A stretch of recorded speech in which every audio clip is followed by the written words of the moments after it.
अन्नदाता। पग पग पर है संग तुम्हारे अन्नदाता। लहू किसानों का बन के पसीना सींचता है धरती का सीना। मेहनत का तेरी हक दिलवाने, नई तकनीक नई खोज बताने। पशुधन को गुणवान बनाना, पौध सुरक्षा को सिखलाना, खेती के सब गुर समझाने, भारत का सरताज बनाने। आठों पहर है संग तुम्हारे अन्नदाता अन्नदाता। सुप्रभात, मैं हूं आपके साथ मोनिका सिंह और आप सभी दर्शकों का अन्नदाता कार्यक्रम में स्वागत करती हूं। हर रोज की तरह कार्यक्रम में हम लेकर आते हैं खेती बाड़ी से जुड़ी हुई ढेर सारी जानकारियां। तो चलिए सबसे पहले देखते हैं क्या है विशेष आपके लिए आज के कार्यक्रम में।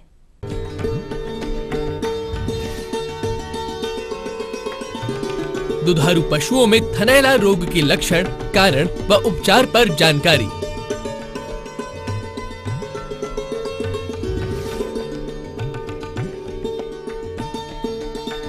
हल्दी की फसल में समसामयिक कार्य।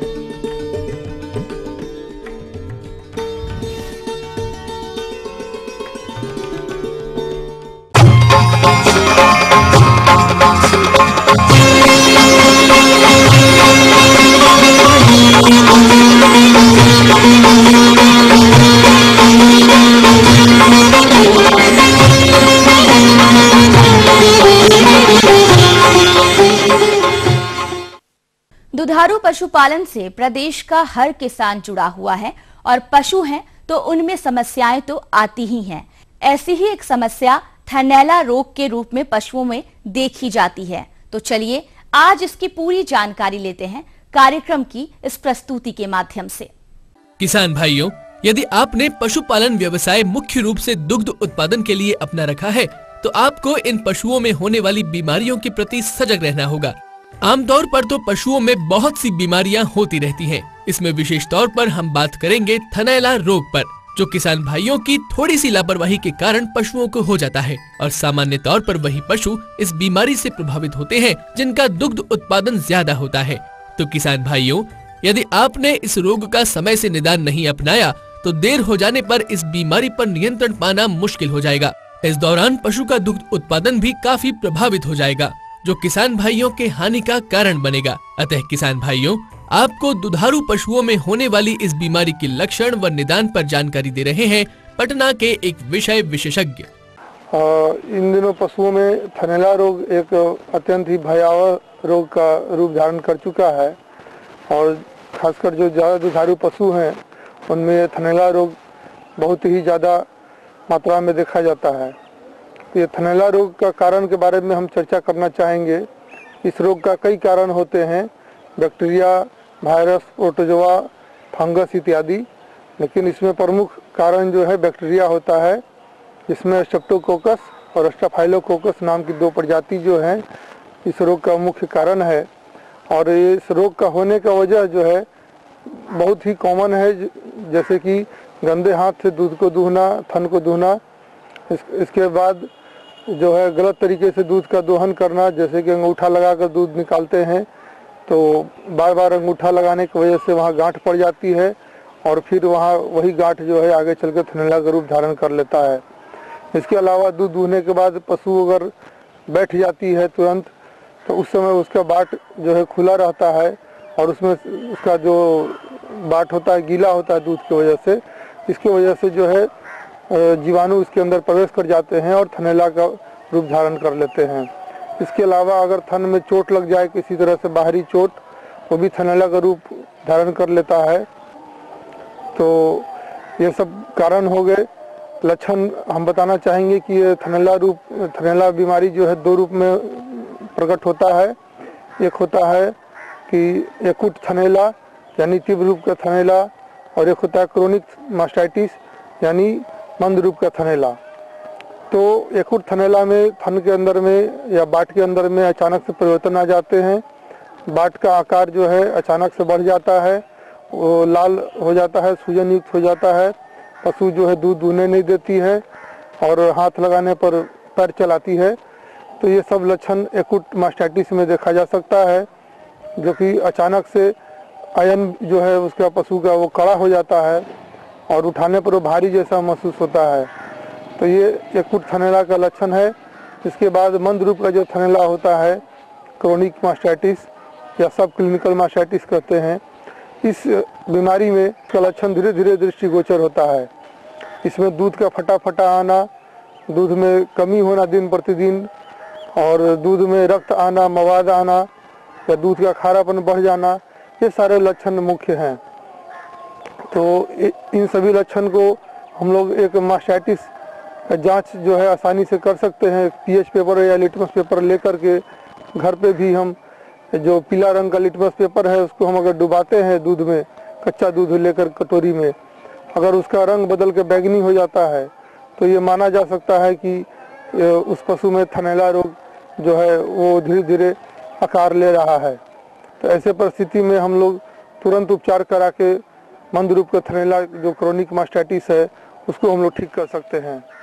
इसके बाद अगर बचाव की बात करें हम लोग, तो बचाव के लिए जो दूध दूहने वाले व्यक्ति हैं, दूध दूहने से पहले हाथ को अच्छी तरीके से साफ कर लेना चाहिए, साबुन से धो लेना चाहिए, और साथ ही साथ आयन और बाट को भी अच्छे तरीके से धो लेना चाहिए। उसके बाद ही दूध का दोहन करना चाहिए।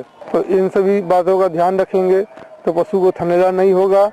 अगर थनैला हो भी गया तो उसके उपचार के लिए अपने निकटतम पशु चिकित्सा पदाधिकारी से संपर्क करेंगे और उनसे परामर्श लेकर उपयुक्त एंटीबायोटिक देकर के ही इसका उपचार संभव है। और इसके उपचार के लिए बहुत सारे एंटीबायोटिक्स बाजार में हैं, जिसमें कि सेफ्ट्रियाजोन ग्रुप की दवाएं और पेनिसिलिन ग्रुप की दवाएं ज़्यादा कारगर होती हैं। इसके अलावा पशु को मेलोक्सिकम और पैरासीटामोल की कॉम्बिनेशन की दवाएं भी देनी होगी।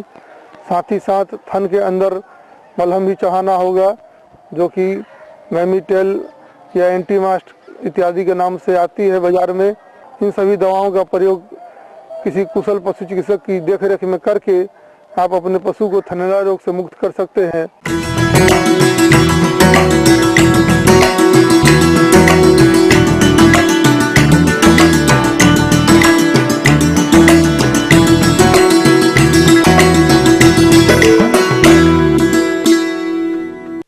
हमारे प्रदेश के जिन कृषकों ने हल्दी की फसल लगाई है उसमें अभी कंदों का विकास हो रहा होगा, और इस फसल से अधिक उपज लेने के लिए इसमें कौन कौन से प्रबंधन कार्यों को करना है, इस बारे में विस्तार से जानकारी के लिए देखिए हमारी ये प्रस्तुति। मसाला वर्गीय फसलों में हल्दी का प्रमुख स्थान है, जिसकी खेती हमारे प्रदेश के बहुत से किसान भाई करके अधिक लाभ कमाते हैं।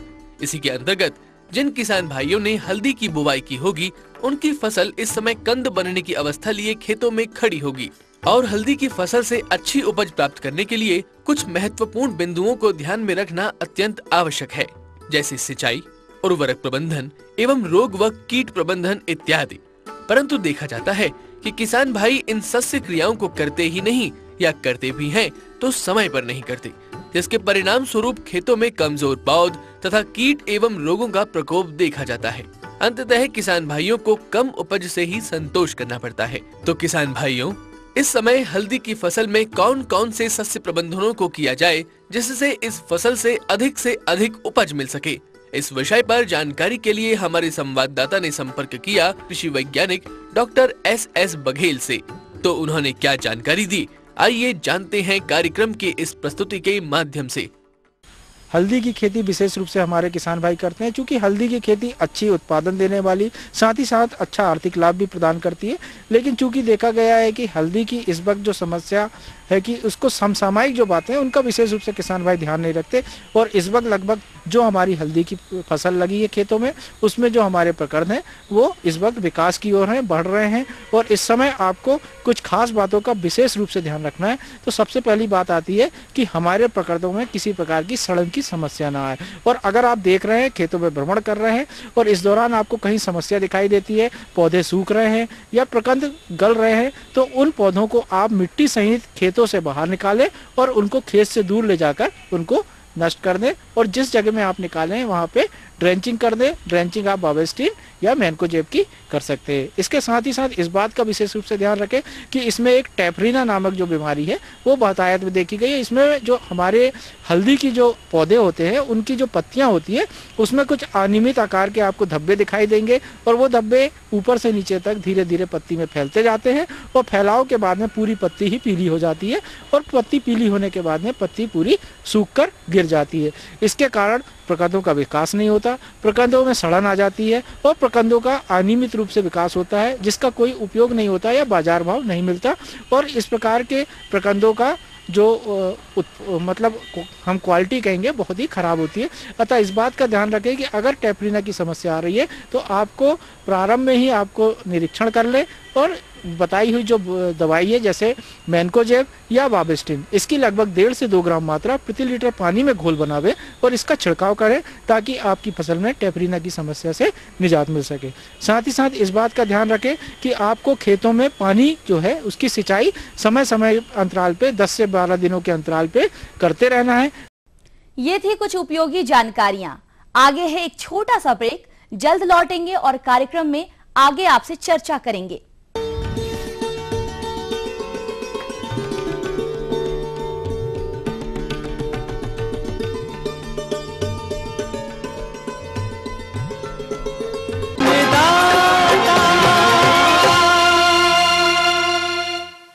ब्रेक के बाद एक बार फिर से आप सभी दर्शकों का अन्नदाता कार्यक्रम में स्वागत है। बढ़ते हैं अगली प्रस्तुति की ओर।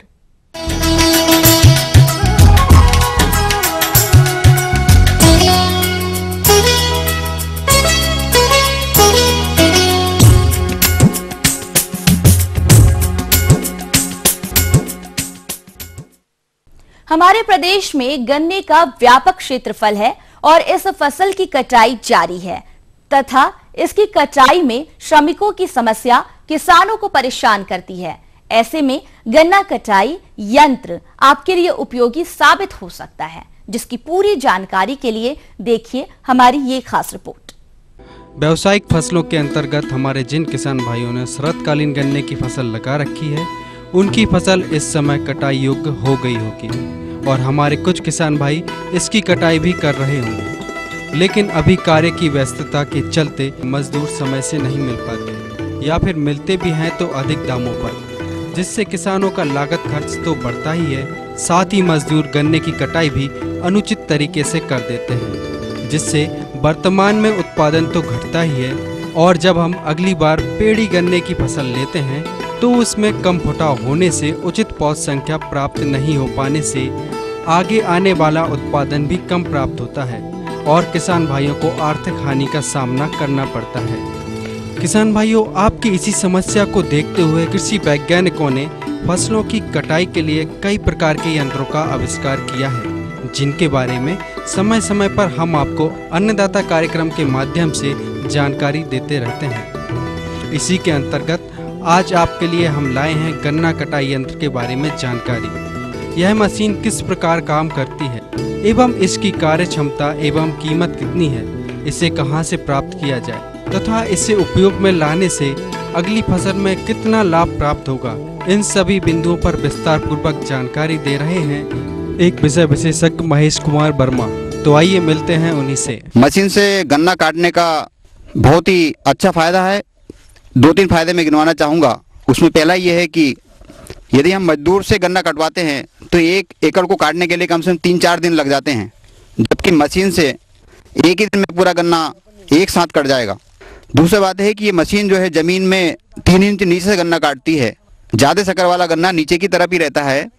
यदि वो 3 इंच का गन्ना कारखाने में जाएगा तो उससे रिकवरी में बढ़ोतरी होना संभव है और उससे किसान का उत्पादन तो बढ़ेगा ही, गन्ना समय पे कटेगा, एक जैसा गन्ना कटेगा। तीसरे एक जो महत्वपूर्ण खास इसका लाभ है वो ये कि इसके द्वारा जो गन्ने में 10% पत्ती रहती है सूखी और हरी मिला के, उस सब का खाद बनेगा। क्योंकि आप देख रहे हैं कि अभी आपने खेत में देखा पूरा पत्ती के इसने बहुत बारीक टुकड़े कर दिए हैं। अब इस पत्ती को सड़ने में ज़्यादा समय नहीं लगेगा। और दूसरी बात आप देख रहे हैं यहाँ कि बिल्कुल कहाँ से गन्ना कटा इस मशीन से ये समझ में नहीं आ पा रहा है, बिल्कुल ज़मीन के पास से काटा गया गन्ना है।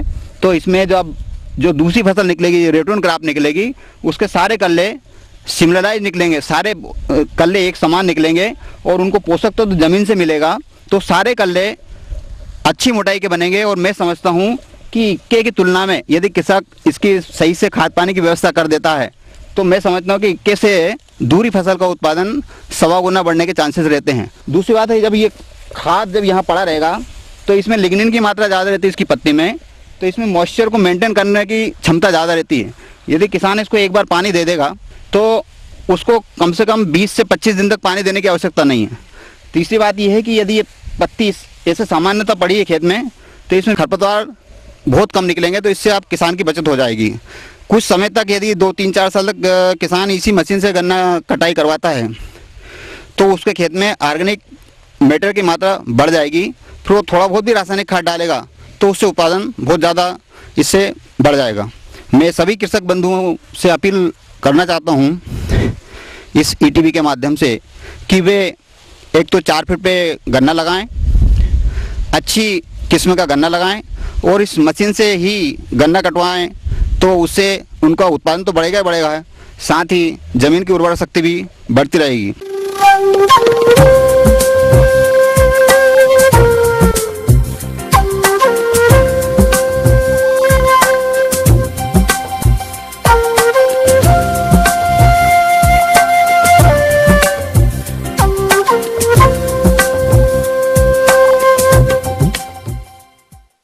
मौसम के अनुसार प्रबंधनों पर ही टिकी है आपकी खेती-बाड़ी, इसलिए साप्ताहिक मौसम पूर्वानुमान और उस पर आधारित सलाह इस प्रकार है। राजेंद्र कृषि विश्वविद्यालय पूसा समस्तीपुर द्वारा भेजे गए मौसम पूर्वानुमान रिपोर्ट के आधार पर किसान भाइयों को सलाह दी जाती है कि विलंब से बोई जाने वाली गेहूं की किस्मों की बुआई के लिए अनुकूल मौसम है। विलंब से बुआई के लिए PBW 373, DBW 14, HP 1744, HD 2643, NW 2036 तथा HW 2045 किस्में इस क्षेत्र के लिए अनुशंसित हैं। बोने के समय प्रति हेक्टेयर 40 किलो नाइट्रोजन, 40 किलो स्फूर तथा 20 किलो पोटाश का व्यवहार करें। 1 माह पहले रोप की गई आलू की फसल में निकौनी करें। निकौनी के बाद प्रति हेक्टेयर 75 किलो नाइट्रोजन का उपरिवेशन कर मिट्टी चढ़ा दें। साथ ही आवश्यकता अनुसार हल्की सिंचाई करें तथा अगात झुलसा रोग से बचाव हेतु 2 से 2.5 ग्राम इंडोफिल M45 फफूंदनाशक दवा का प्रति लीटर पानी में घोल बनाकर छिड़काव करें। 1 माह पहले बोई गई राई की फसल की निकौनी कर आवश्यकता अनुसार सिंचाई देकर 30 किलो प्रति हेक्टेयर नाइट्रोजन का उपरिवेशन करें। तना तथा शीर्ष छेदक कीट के बचाव के लिए रबी मक्का की गाभा में कार्बोफ्यूरान 3G दानेदार दवा 3 से 4 दाने प्रति पौधा व्यवहार करें। टमाटर की फसल में आवश्यकता अनुसार 10 से 15 दिनों के अंतराल पर हल्की सिंचाई करें तथा अगात व पिशाच झुलसा रोग से बचाव हेतु 2 से 2.5 ग्राम इंडोफिल M45 फफूंदनाशक दवा का प्रति लीटर पानी में घोल बनाकर छिड़काव करें। पशुओं को रात में खुले स्थान पर नहीं रखें। पशुओं को खाने में 1 चम्मच नमक का मिश्रण सुबह शाम दें। ग्रामीण कृषि मौसम सेवा विरसा कृषि विश्वविद्यालय द्वारा भेजे गए मौसम पूर्वानुमान रिपोर्ट के आधार पर रांची के किसान भाइयों को सलाह दी जाती है कि जो किसान भाई नवंबर माह के प्रथम सप्ताह में गेहूं की बुआई कर चुके हैं वह फसल लगभग 25 दिनों की होने जा रही है।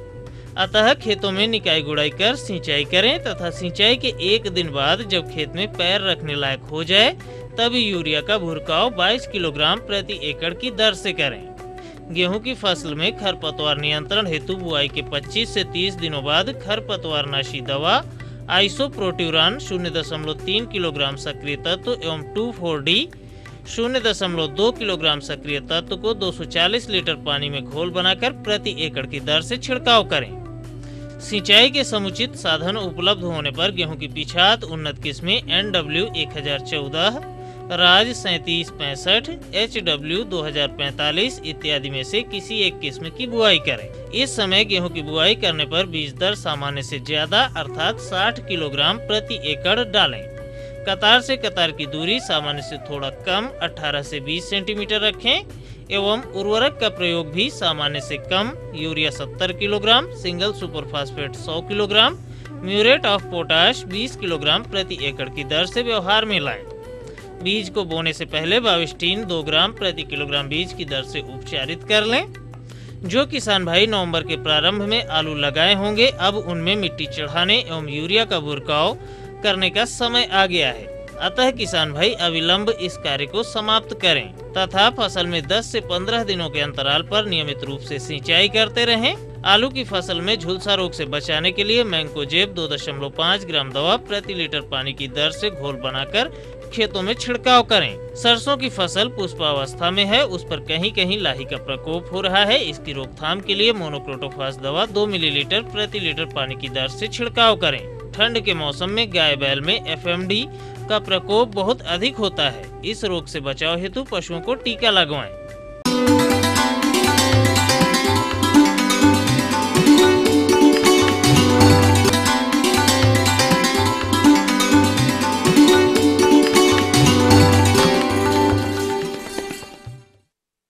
अन्नदाता हेल्पलाइन निशुल्क फोन संपर्क सेवा के माध्यम से आपके द्वारा पूछे गए प्रश्नों में से 1 या 2 महत्वपूर्ण प्रश्नों को हम अपने कार्यक्रम में शामिल करते हैं। इसी के तहत आज का चयनित प्रश्न और उसका जवाब इस प्रकार है।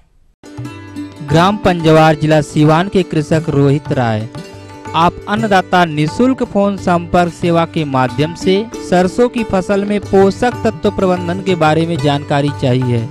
तो रोहित जी, आपकी जानकारी के लिए प्रस्तुत है कार्यक्रम का यह अंश। फसल के लिए 60 किलोग्राम प्रति हेक्टेयर के हिसाब से हम नाइट्रोजन का प्रयोग करते हैं, 40 किलोग्राम प्रति हेक्टेयर के हिसाब से हम फास्फोरस का प्रयोग करते हैं और सरसों की फसल के अंदर 250 किलोग्राम जिप्सम प्रति हेक्टेयर के हिसाब से हम काम में लेते हैं। और इसके साथ ही साथ यदि मृदा जांच के नमूने में हमें जिंक की कमी पाई गई है तो ऐसी अवस्था के अंदर 25 किलोग्राम जिंक सल्फेट प्रति हेक्टेयर के हिसाब से हम सरसों की फसल के अंदर जिंक सल्फेट का भी उपयोग करते हैं। अब किसान भाइयों, सवाल ये उठता है, जो ये बताई गई खाद की मात्रा है ये कब और कैसे डाली जाए। तो किसान भाइयों, सारी की सारी खाद नाइट्रोजन के अलावा पूरी खाद फास्फोरस, सल्फर या जिप्सम और जिंक सल्फेट की पूरी मात्रा बुआई के वक्त डाल दी जाती है। नाइट्रोजन की मात्रा को हम 2 भागों में देते हैं। इसकी आधी मात्रा बुआई के टाइम पे देते हैं और आधी मात्रा प्रथम सिंचाई के टाइम पे देते हैं। इसको 2 भागों में बांटने का हमारा मतलब ये होता है कि नाइट्रोजन की जो खाद होती है, इसमें से नाइट्रोजन का हास, जिसको हम लॉस कहते हैं, नुकसान ज़्यादा होता है। तो इस नुकसान को कम करने के लिए नाइट्रोजन की खाद को हम 2 भागों में बांट के देते हैं। एक बुआई के वक्त दे दिया जाता है तथा दूसरा प्रथम सिंचाई के टाइम पे दे दी जाती है। किसान भाइयों, खाद एवं उर्वरक की मात्रा जो बुआई के टाइम पे दे दी है वो तो बुआई के टाइम पे हो गई और आधी मात्रा नाइट्रोजन की प्रथम सिंचाई के टाइम पे दे दी।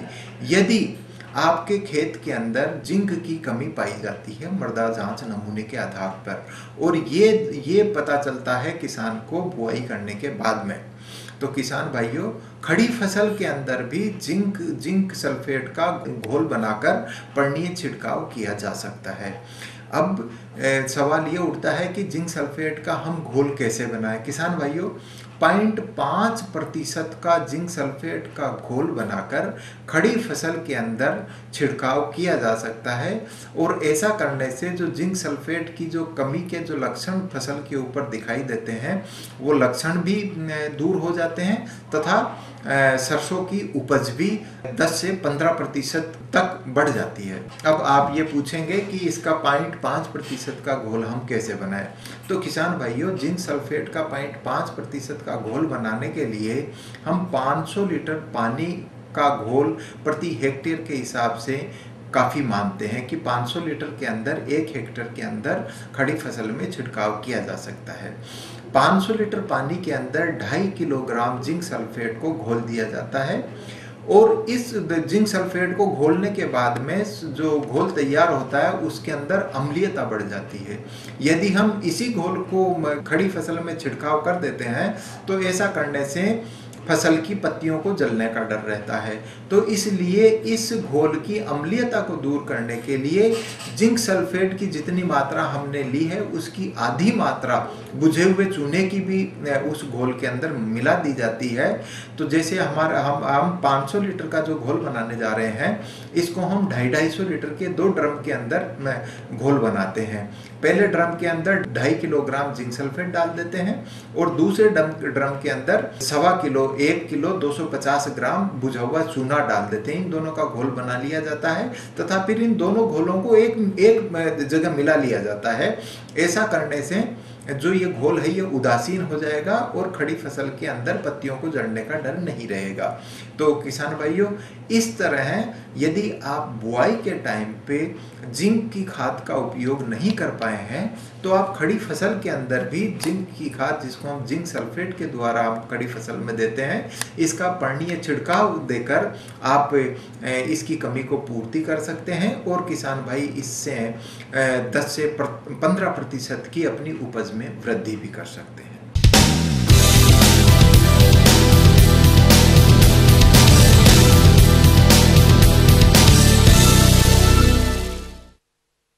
राज्य के विभिन्न मंडियों में कृषि उत्पादों के चढ़ते उतरते बाजार भाव की संक्षिप्त जानकारी इस प्रकार है।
हम ये उम्मीद करते हैं कि आज का कार्यक्रम आप सभी दर्शकों के लिए उपयोगी रहा होगा। किसान भाइयों, अन्नदाता आपकी सेवा के लिए संकल्परत है। कृषि संबंधित समस्या एवं सुझावों के लिए आप हमें इस पते पर संपर्क कर सकते हैं। प्रोड्यूसर अन्नदाता, ETV Bihar Jharkhand, Ramoji film city Hyderabad 501512। साथ ही आप हमें ईमेल भी कर सकते हैं। हमारा ईमेल है annadata@etv.co.in। इसके अतिरिक्त आप हमें निःशुल्क हेल्पलाइन नंबर 1800-425-4085 पर दोपहर 2 से 3 बजे के बीच संपर्क कर सकते हैं। फिलहाल अन्नदाता की पूरी टीम को इजाजत दीजिए। कल फिर इसी समय आपसे मुलाकात होगी कृषि संबंधित कुछ और रोचक जानकारियों के साथ। नमस्कार।